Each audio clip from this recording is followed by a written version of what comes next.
una caseta que vivia dalt d'un turó i vivia el senyor Guerra. I hi havia un botiguer que sempre li portava iogurts de maduixa i no li agradaven els de maduixa i els li agradaven els de pera i cridava. I després va dir: si no portes iogurts de pera te dispararé quatre bales al cul. Després va arribar una senyora, que és la senyora Pau, amb una caseta que estava al costat del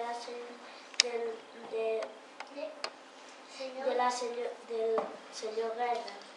I va anar a casa de la senyora Pau i li va dir: per què ha sortit el sol? No és millor que ha sortit el sol.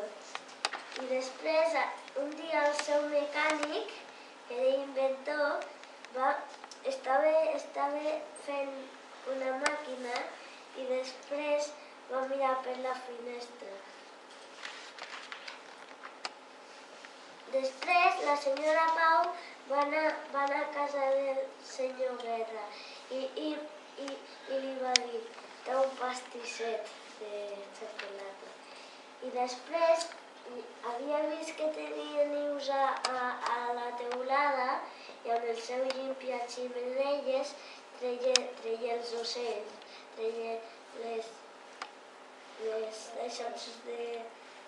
els nius dels ocells. Però un ocell va sortir i va espènyer l'escala i va caure de cul al terra. Després se va menjar el pastisset i va anar cap a casa de la senyora Pau. Després, quan va tornar a casa seva, li va pintar el balcó de color rosa i floretes adornades. I tenia ganes de provar la seva catapulta gegant i va disparar una pedra gegant a l'estany de patos i els patos van sortir volant.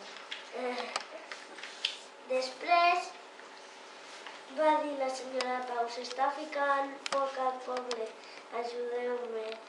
I després van ficar un bol ple d'aigua i amb la catapulta van llançar el bol ple d'aigua al foc i se va apagar tot el foc. I després un dia van vindre lladres a casa de la senyora Pau, que esteneien la roba a fora del jardí, que li volien robar les dues gallines. I amb el fil d'estendre la roba va caure amb un toll de fang. Un dia la senyora Pau va anar a casa del senyor Guerra i va dir: per què teniu la paret pintada de color groc? I mentre estava ficant un ram de flors de color roig.